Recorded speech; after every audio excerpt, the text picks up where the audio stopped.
안녕하세요. 오늘은 달러구트 꿈 백화점입니다.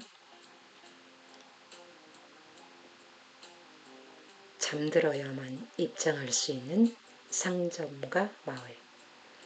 그 중에서도 가장 인기 있는 곳은 온갖 꿈을 모아 파는 상점과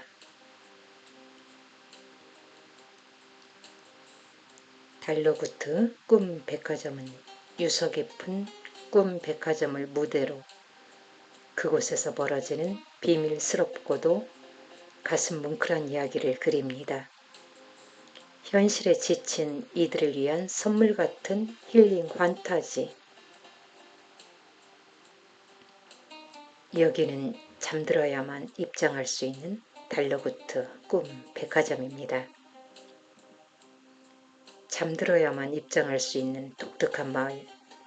그곳에 들어온 잠든 손님들에게 가장 인기 있는 곳은 온갖 꿈을 한데 모아 판매하는 달러구트의 꿈 백화점입니다. 긴 잠을 자는 사람들은 물론이고 짧은 낮잠을 자는 사람들과 동물들로 매일매일 대성황을 이룹니다. 범상치 않은 혈통의 주인장 달러구트, 그리고 그의 최측근에서 일하게 된 신참 직원 페니, 꿈을 만드는 제작자 아가넵 코코, 그리고 베일에 둘러싸인 비고 마이어스 등이 등장합니다. 달러구트 꿈 백화점은 무의식에서만 존재하는 꿈을 정말 사고팔 수 있을까? 라는 기발한 질문에 답을 찾아가며 꿈을 만드는 사람, 파는 사람, 사는 사람의 비밀스런 에피소드를 담고 있는 환타지 소설입니다. 텀블벅 펀딕 1812% 달성, 전자책 출간 즉시 베스트셀러 1위, 많은 독자들의 요청으로 종이책으로 출간하게 되었습니다. 꿈속에서 매일 좋아하는 사람이 나오는 꿈을 사는 여자?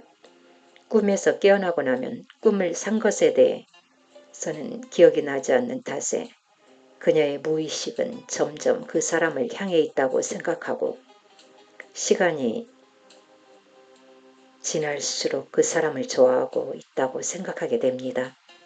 과연 그녀의 사랑은 어떻게 될까요? 그리고 어느 날 찾아온 한자복을 입은 손님, 그녀는 침울한 표정으로 달러구트에게 꿈 주문 제작을 하는데 그 꿈은 본인을 위한 것이 아니라 자신이 죽은 후 가족들에게 보내지는 꿈이었습니다.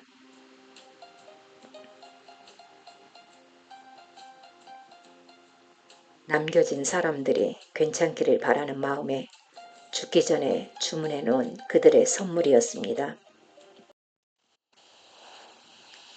끊임없는 트라우마에 시달리는 사람들, 꿈의 강박관념에 매일 시달리는 한 남자의 꿈 등 비밀스럽고도 가슴 뭉클한 에피소드들이 이 책에 재미를 더합니다.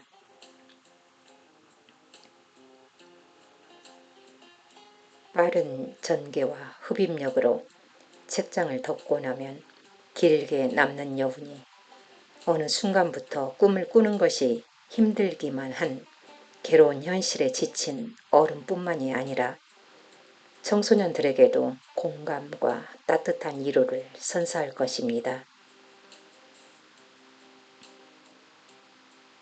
이미애 작가는 부산에서 태어났습니다. 부산대에서 재료공학을 공부하고 반도체 엔지니어로 일했습니다. 크라우드 펀딩 프로젝트 주문하신 꿈은 매진입니다로 첫 소설을 발표해 후원자들의 열렬한 지지를 받아 성공적으로 펀딩을 종료하였습니다. 목차입니다. 작가의 말 프롤로그, 세 번째 제자의 유서 깊은 가게. 주문하신 꿈은 매진입니다. 한밤의 연애 지침서 미래를 보여드립니다. 환불 요청 대소동 노쇼는 사양합니다. 이달의 베스트셀러 비틀즈와 벤젠골이 타인의 삶 출시 예약하신 꿈이 도착하였습니다. 에필로그 1, 2 책 속으로 들어가겠습니다. 프롤로그 세 번째 제자의 유서 깊은 가계 중에서 저는 세 번째 제자의 선택이 잘 이해되지 않았어요. 첫 번째 제자가 다스리고라 한 미래에는 무슨 일이든 생길 수 있는 무한한 가능성이 있죠. 게다가 두 번째 제자가 다스리기로 한 과거에는 지금까지 겪어온 귀중한 경험들이 있고요.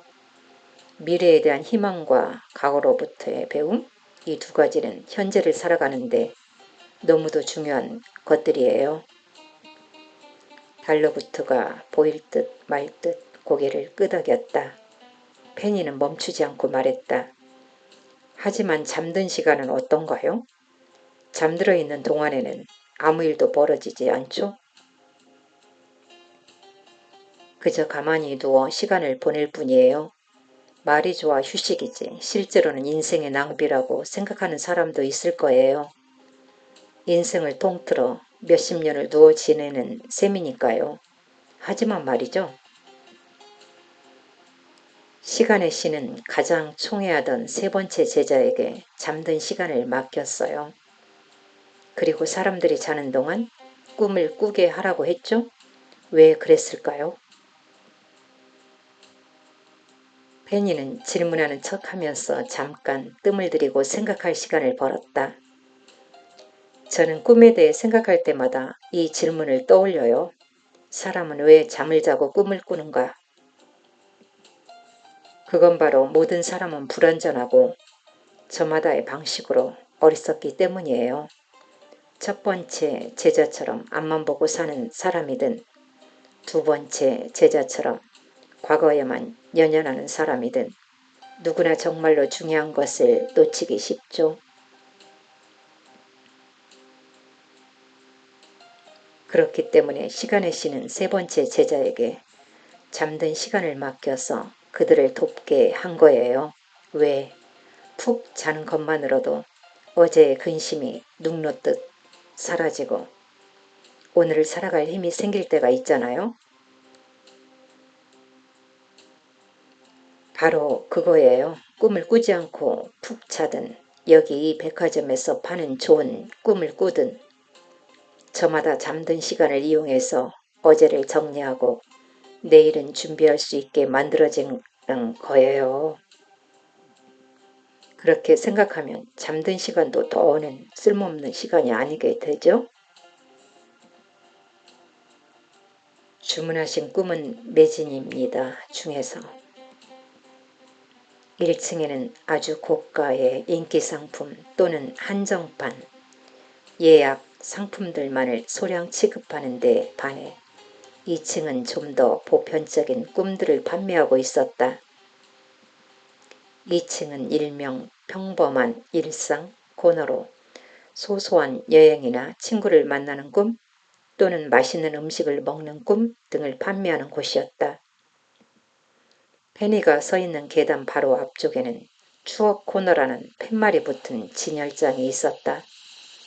진열장 안에는 고급스러운 가죽 케이스로 포장된 케이스에는 개봉 시 환불 불가라고 적혀 있었다.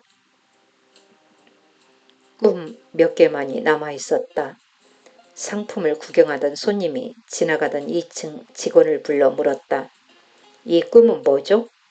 그건 어린 시절의 추억이에요. 좋아하는 추억들 중에 하나가 꿈에 나온답니다.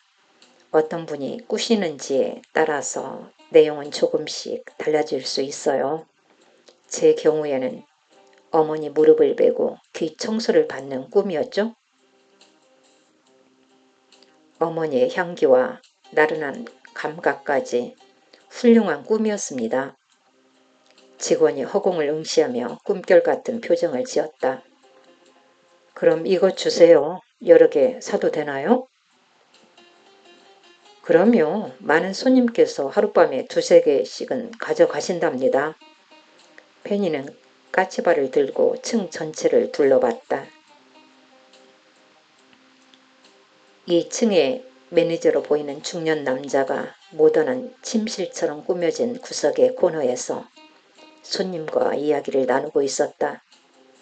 페니는 그들의 대화에 방해가 되지 않도록 조심조심 다가갔다. 매니저를 알아보는 것은 어렵지 않았다. 허리춤에 앞치마를 두르고 숫자 2가 각인된 은빛 브로치를 달고 있는 다른 직원들과 다르게 한 남자만 고급 재킷을 차려입고 가슴에 브로치를 달고 있었기 때문이다. 그는 강단있고 야무진 인상을 풍겼다. 왜 못 사게 하는 거예요? 매니저와 얘기를 나누던 젊은 남자 손님은 당황해서 따져묻고 있었다.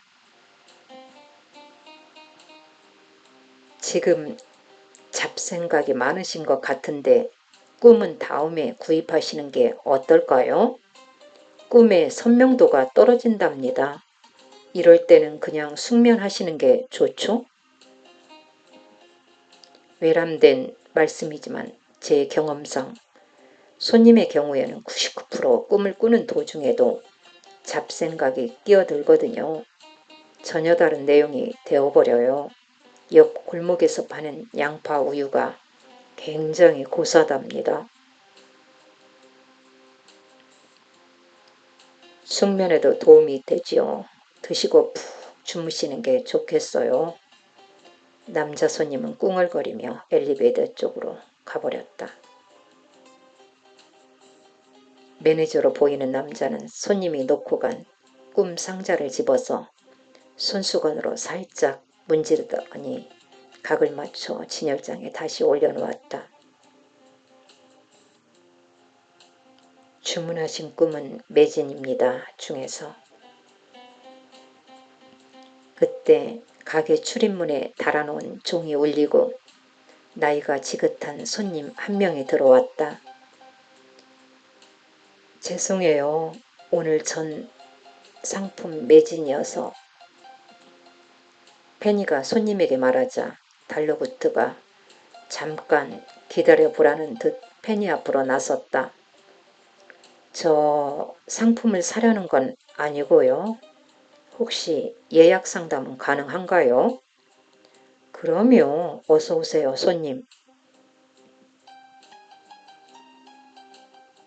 달러구트는 과자 봉지를 살짝 뒤로 숨기고 반갑게 손님을 맞이했다. 그 손님 뒤로도 몇 명의 손님이 더 들어왔다. 달러구트가 맞이한 손님들은 다들 나이도 성별도 제각각이었는데 모두 눈이 퉁퉁 부어 있었다. 잠들기 전에 한바탕 눈물을 쏟아낸 게 틀림없었다. 무슨 일이 있었나 봐요. 페니가 손님들에게 들리지 않을 만큼 작은 목소리로 달러구트에게 속삭였다. 그러게 말이다. 모두 얼굴을 아는 손님들이란다. 평소보다 아주 늦게 오셨어. 잠 못 들고 오래 뒤척이다가 오셨나 봐요? 그런 것 같구나. 달러구트는 가게 입구 오른쪽에 위치한 직원용 휴게실로 그들을 안내했다. 페니도 따라갔다. 달러구트는 페니가 따라오는 것에 대해 개의치 않았다. 삐걱거리는 아치형 문을 열자 꽤 넓은 방이 나왔다. 샹들리에라고 하기에는 소박한 형태의 조명이 휴게실 안을 아늑하게 비췄다. 군데군데 천을 덧대어 기운 흔적이 있는 낡은 쿠션과 푹신한 의자와 소파 그리고 나무 하나를 통째로 잘라 만든 기다란 탁자가 있었다. 오래된 냉장고와 커피 머신, 심지어 간식 바구니까지 있어서 나름대로 구색이 갖추어져 있었다. 손님들이 자리에 앉자 달러구트가 간식 바구니에서 작은 사탕을 한 움큼 집어 그들에게 나눠주기 시작했다. 숙면 사탕이에요. 맛도 좋고 효과도 좋죠? 오늘 같은 밤에는 푹 자는 게 최고랍니다. 그들은 사탕을 하나씩 받아들었다. 그리고 갑자기 누가 먼저랄 것도 없이 눈물을 뚝뚝 흘리기 시작했다. 이런 심신안정용 쿠키부터 드릴 걸 그랬군요. 괜찮습니다. 울어도 괜찮아요. 여기에서 이 일은 새어나가지 않으니까요. 자, 제가 어떤 꿈을 준비해 드리면 될까요? 미래를 보여드립니다. 중에서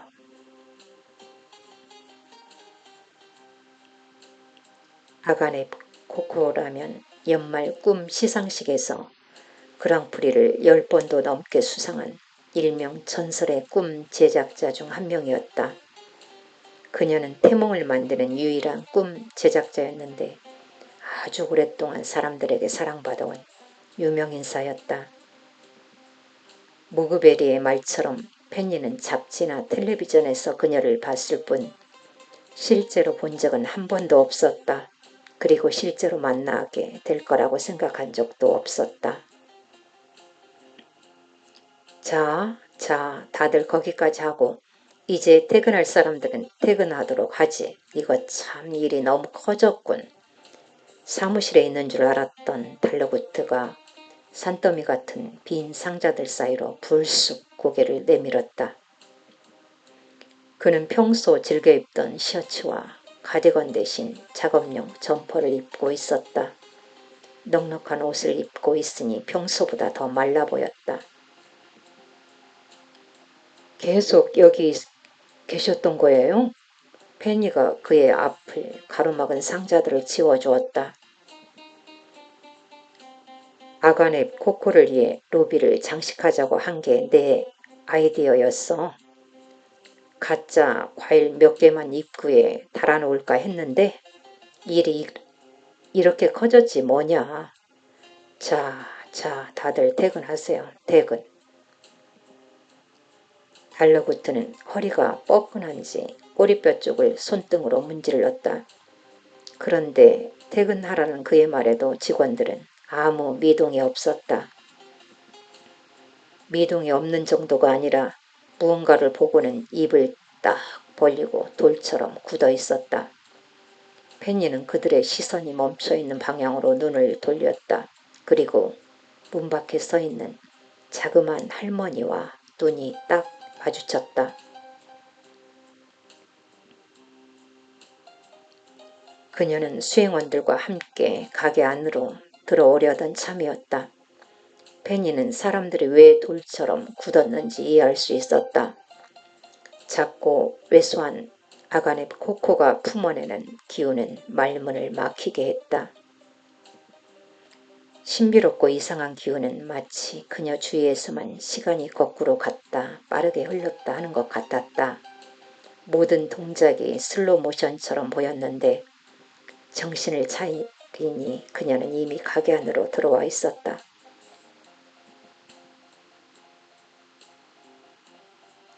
아가네 잘 지냈나? 달러구트가 그녀를 반겼다. 나의 오랜 친구 작년 정기회의 때 보고 처음 보는군. 오, 과일 연기.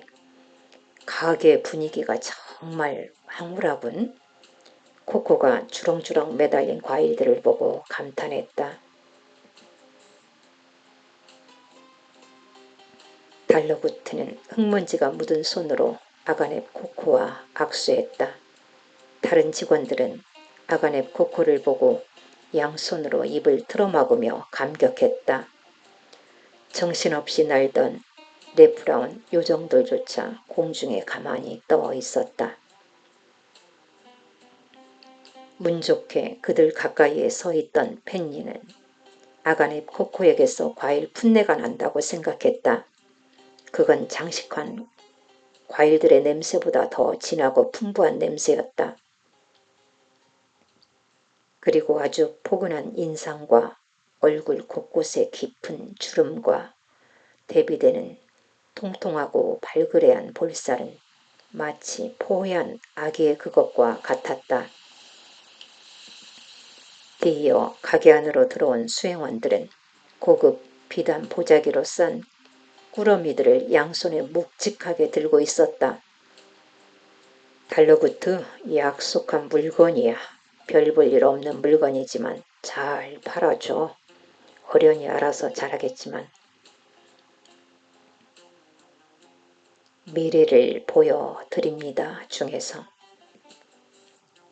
지금 펜니는 첫 번째 제자의 후손과 세 번째 제자의 후손이 정답게 이야기를 나누는 역사적인 현장에 있을 뿐만 아니라 손을 뻗으면 닿을 거리에 예지몽이 가득한 놀라운 현장에 있는 셈이었다. 펜니는 신비로운 동화 속 한 장면에 비집고 들어와 있는 것 같았다. 정말 예지몽일까? 저것만 있으면 나도 내 앞날을 볼 수 있는 걸까? 펜니는 입을 헤헤 벌리고 이름 모를 미래의 남편감을 머릿속에 그리기 시작했다. 벌써 가려고? 이거 섭섭해서 어쩌나. 펜니의 상념을 깨뜨린 것은 달러구트의 풀죽은 목소리였다. 내 꿈을 기다리는 부부들이 많아. 부지런히 일해야지. 몇 달 뒤면 정기총회가 있을 테니 그때 보도록 하지. 아무튼 반가웠네. 달러구트. 그리고 고마워요. 직원분들. 이 늙은이 때문에 아무래도 고생을 한 것 같군요. 아가네 코코가 주렁주렁 달린 과일 장식들과 땀에 전 직원들을 번갈아 보며 미소 지었다. 직원들은 전혀 아니라는 듯 고개를 세차게 흔들었다. 그럼 과일이라도 가져가게. 담아줄 테니 가져가서 먹도록 해. 달러구트의 말이 떨어지자마자 코코의 수행원들이 과일 장식을 떼내어 박스에 차곡차곡 담았다. 이럴 거면 처음부터 박스채로 과일을 건네주었으면 바닥 더러워질 일도 없고 얼마나 좋아? 2층에 비고 마이어스가 복숭아즙이 묻어 진득해진 손바닥을 손수건에 닦으면서 중얼거렸다. 아가네 코코와 수행원이 돌아간 뒤 2층 직원들의 대활약으로 로비는 순식간에 원래의 깔끔한 모습을 되찾았다. 그들은 개운한 표정으로 2층으로 돌아갔다. 달러구트는 아가네 코코가 두고 간 꾸러미에서 눈을 떼지 못하는 나머지 직원들을 겨우 돌려보내고 웨더 아주머니와 펜니는 함께 꾸러미를 정리하기 시작했다. 봐도 믿을 수가 없어요. 이게 바로 너도 이 꿈이 탐나는 모양이구나. 오, 아주머니 당연하죠. 사람이라면 모두 그럴 거예요. 펜니는 살짝 흥분해서 큰 소리를 냈다. 그들은 꾸러미에서 꺼낸 꿈상자들을 비어있는 판매대로 옮겼다. 그리고 펜니가 종이에 또박또박 글씨를 써서 붙이는 것으로 판매 준비를 마쳤다.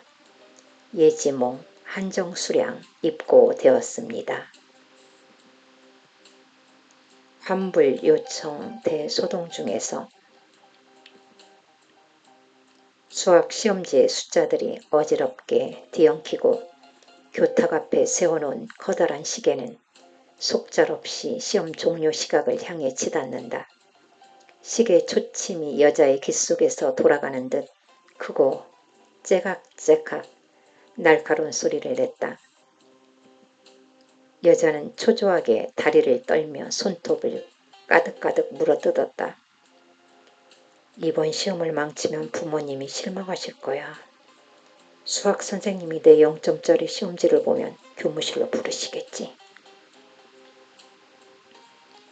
친구들이 쉬는 시간에 나한테 정답을 물어보러 왔다가 내 오답 투성이 시험지를 보면 뭐라고 할까?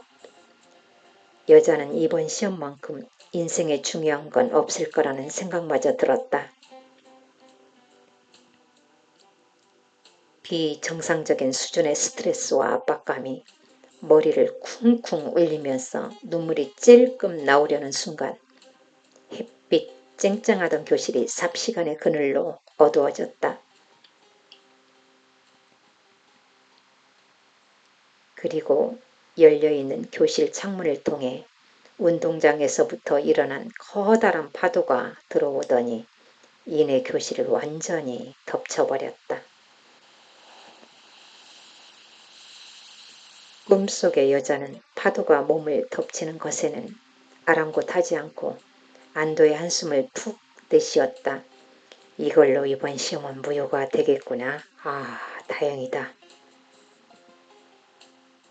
비틀즈와 벤젠고리 중에서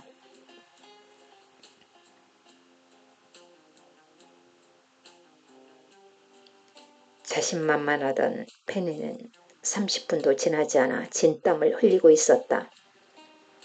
남자 손님 한 명이 페니를 난처하게 만들고 있었다. 그는 건물 전체를 돌아봐도 찾는 꿈이 없다며 페니를 붙잡고 한참을 실랑이했다. 하필이면 외도 아주머니는 볼일이 길어지는지 돌아오지 않고 달러붙는 꿈 제작자를 만나러 외근을 나간 사이에 벌어진 일이라 페니는 입사일에 최고로 곤란한 상태였다. 그런 꿈은 없어요, 손님. 그러지 마시고 제발 저한테도 영감을 얻는 꿈을 주세요. 전 정말 그 꿈이 필요해요. 청년은 초췌한 행색으로 애원했다. 그는 영양 섭취가 부족한지 피부도 거칠고 머리도 푸석했다. 그나마 뭔가를 강렬하게 원하는 강한 눈빛만이 겨우겨우 그를 지탱하고 있었다. 비틀스의 일화와 케굴레의 벤젠고리 이야기를 보고 왔다니까요. 꿈에서 영감을 얻었다던데 저한테는 그런 꿈을 파실 수 없는 건가요? 값이 비싸서 그런가요? 비틀스가 뭐죠? 벤젠고리는 또 뭐고요? 그리고 값은 어차피 후불이기 때문에 그런 이유로 손님에게 꿈을 팔지 않는 건 아니에요. 오해하지 마세요, 손님. 페니는 아무리 가게의 브로슈어를 뒤집어 봐도 영감을 얻는 꿈 같은 건 찾을 수가 없었다. 내가 모르는 꿈이 있는 걸까? 페니는 고민하다가 내선 전화를 걸어 각층의 매니저를 불러 모았다.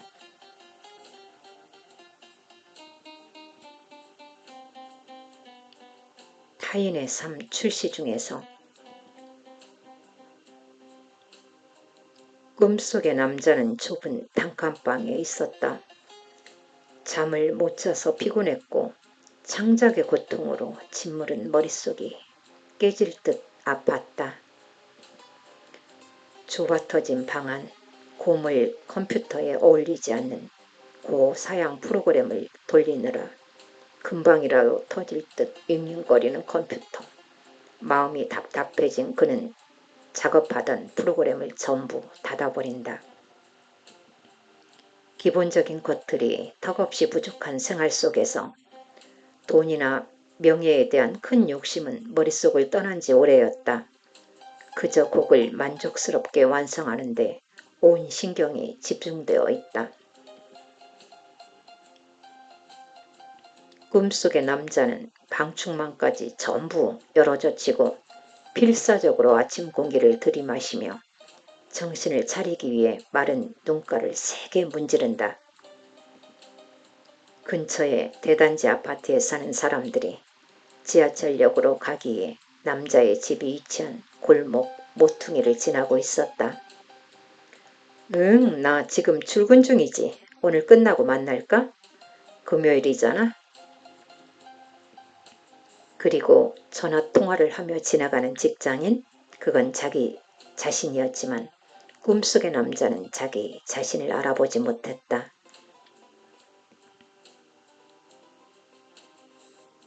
사람 구실을 못하고 있다는 자괴감, 근황을 묻는 친구들의 연락을 피하게 되는 못난 마음, 가족들에 대한 미안함으로 가득 찬 나날이 꿈속에서 반복된다.